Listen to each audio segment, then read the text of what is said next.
Welcome to the next exercise. In this exercise, let us try to create a three-dimensional model of a scaled re-entry vehicle. So what you're finding on the screen is a paper publication. I have to give the credit to these authors for specifying the dimensions of their particular work, and this was an experimental work over a scaled re-entry vehicle at hypersonic flows. As you can see over here, this was the experimental body on which they have worked, and on analyzing this particular geometry you can understand that this particular geometry is an axisymmetric model. That means it can be created using the Revolve option. So as we are practicing the Revolve option, I thought this is better for us to work on certain examples which are already existing, such as re-entry vehicles, which are most commonly having a circular cross section. So on checking up the dimensions which are specified over here, the dimensions are mentioned in millimeters. We have the base diameter of this geometry given to us in the text, and that is equal to 111 mm, that is 111 millimeters. We have a nose over here which is having a radius of 12.7 millimeters, and we also have certain inclinations in the geometry whose degrees is given to us. So utilizing this particular options or utilizing this particular dimensions, we have to create a three-dimensional model using the Revolve command. So let us try to work on it. And as you can see over here, that this particular axis which is highlighted on the screen is the central axis. That means the sketch what we are going to create over here, we have to revolve it with respect to this axis of revolution. For creating the revolved models, there are a few aspects which we have to consider and which was discussed in the previous video as well. The first important aspect is to identify the axis of revolution. So in this case, the axis of revolution is the horizontal axis. The next important aspect is to identify the cross section what we are going to draw on the screen. That is the two-dimensional sketch of the geometry, and especially the upper section or the lower section. In this particular example what we are discussing right now, we will be sketching the upper section because we have this particular section given to us. So using these options, we have to work on it and we have to create the revolved model. The third important aspect is to ensure that whatever sketch we are creating, it has to be a closed loop. That means when we are starting the sketching of the particular geometry from the nose till the base, we have to see that the nose and the base are connected to each other using a straight line. Then only we will be having a possibility of revolving the sketch or sweeping the sketch around the central axis. Now let us consider this particular dimensions and work on creation of the revolved geometry. So I repeat, this is a scaled model of a re-entry vehicle. As we are discussing the revolved section, I thought it is important for us to practice some examples which are application oriented. Hence I have downloaded this paper and I have brought in the dimensions over here on the screen for us to work on it. So basically this is a very simple task for us, as we have already finished the two-dimensional section, the 2D practicing as well. So creating this simple sketch is a matter of minutes for us. So let us try to work on it. I'll just minimize the screen of the PDF and I'll just arrange my PDF so that I can see the total geometry. So let me remind you that the base of this re-entry vehicle is something around 111 millimeters. It is mentioned in the text. For your information, let me just highlight over here. The model has a diameter of 111 millimeters. So there is a possibility they have missed on the figure or the illustration and they have mentioned the dimension in the text. So let us first click on the Revolve command and select the plane align the plane normal to the screen and start beginning or start sketching the geometry from the nose.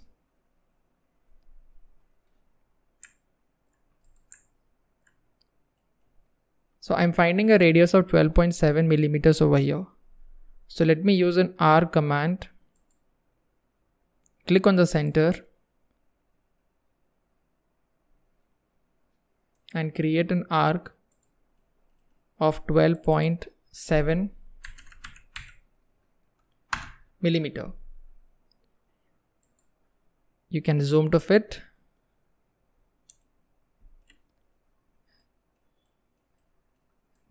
Now you can see that you have a distance of 22.22 units, which is from the tip of the nose to a particular point. And you can also observe that this slope is having a inclination of 15 degrees. So we have to click on the line option, and randomly we can just click on the arc at any random position. We can just extend the line. Now we have to see that we are trying to match the degrees or the slope. For that we have to click on a center line. So we have this horizontal line which will be acting as a reference for us, and automatically I'm getting a slope of 18 degrees or 19 degrees. Let me change it to 15 degrees. So the moment I have clicked on 15, you can see that the location of the line or the inclination has changed itself. Now you can delete the unwanted section which is present over here using the delete segment. So now I have this line, but I have to ensure that the distance from the tip of the nose up to this point is 22.22. So I have to click on dimension. I need to click on the tip and I need to click at this edge.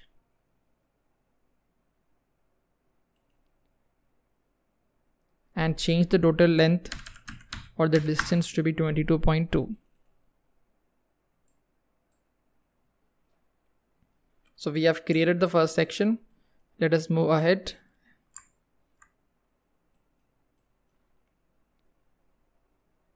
So we have the next stop at this particular location, and this distance from the tip is given to us, which is equal to 84.9 millimeters.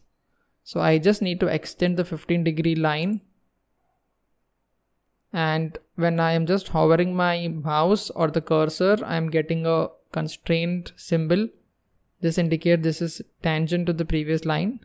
So I need to see that, I need to ensure that I'm getting that particular constraint. If not, my angle is deviated. So I'm just following on the right path right now, and I can stop at any position. After stopping at some position, I need to change the distance with respect to the tip and change it to 84.9 units. So we have the two positions. The next task for us is to create a line of 30 degrees. So this is basically a two-dimensional sketching. So it is again a practice for us. And no matter what shape or what geometry you're creating in three-dimensional representation, we are always working with two-dimensional sketching, because first we have to create a two-dimensional sketch, and then we have to use some command like, for example, extrude or revolve as of now, and we have to convert that particular two-dimensional sketch into three-dimensional shape or three-dimensional solid model. So now let us come back to this and click or stop the line at any position. Now we can change the angle. So it has to be 30 degrees. And now it is 30 degrees. come back to the distance, and the distance given to us is 124.9 units.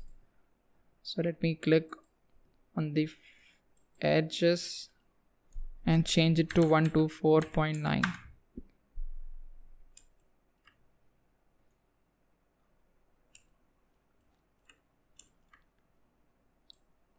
The last task is to extend this line for a distance of 7 units. Now we need to create the base diameter. So I mentioned you that the diameter of the base is 111 millimeters. As we are drawing the upper sketch, it has to be half of it. So we can change it to, it is almost 55.5, which is half of the total diameter.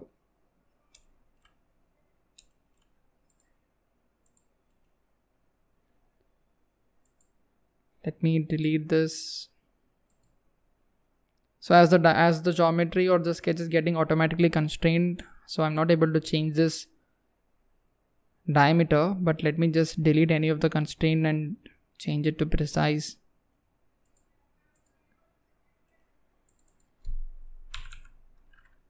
Let me type by 2. So this is equal to 55.5. Just ensure that each and every dimension is as per the given status or the given symbol. This is 12.7. We have 22.2. Then we have covered 84.9. And then 124.90, followed by 7 units. Now the only task left to us is to connect these two in order to make them a closed loop. And now we can click on OK, but we are getting a message, sketch is incomplete for reasons listed in the message area. So let us try to see what is the message given to us. All entities must be on the same side of the revolving axis. So are we crossing the central axis? I believe we are not. Let us just verify again.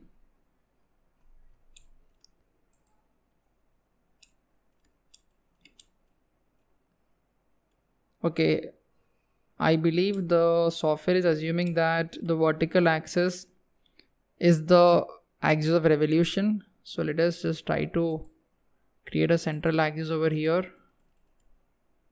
And let us just try to see whether this is working.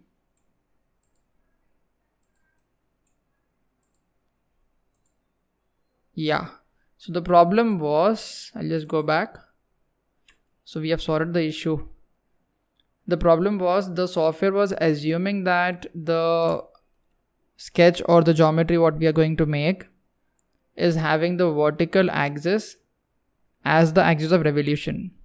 So that was the reason we were getting a message that the sketch is on the other side of the axis. So when I've analyzed this particular horizontal axis, as we can see on the screen, there is nothing below or anything crossing the horizontal axis. But when we are looking over here, we have certain amount of section of the re-entry body which is on the left side of the vertical axis. So the software was assuming that as the axis of revolution is vertical axis, maybe we have sketched something which is not correct, and it was giving me a message that the sketch is beyond the axis of revolution. So you can just try to understand over here that whenever we are crossing the axis of revolution, we will not be able to create the revolved sketch over here. So how did I solve this problem? I first verified the horizontal axis and I've ensured that there is nothing or no sketch crossing it. After that, I assume that the problem is something with respect to the vertical axis. So I have taken the center line, the global center line, and I have just placed the center line over here. So automatically the software now is changing its, it's basically assigning the horizontal center line what I've created as the axis of revolution. And then I'm getting the particular model after pressing OK. So anyhow, the problem got sorted. If you are getting the same problem, just verify the axis and try to create a central axis over there. So anyhow, we have created the re-entry body, the scale re-entry body what they've worked. And you can see that this is a axisymmetric body and it is basically created using the revolve command. So let us try to move to the next exercise.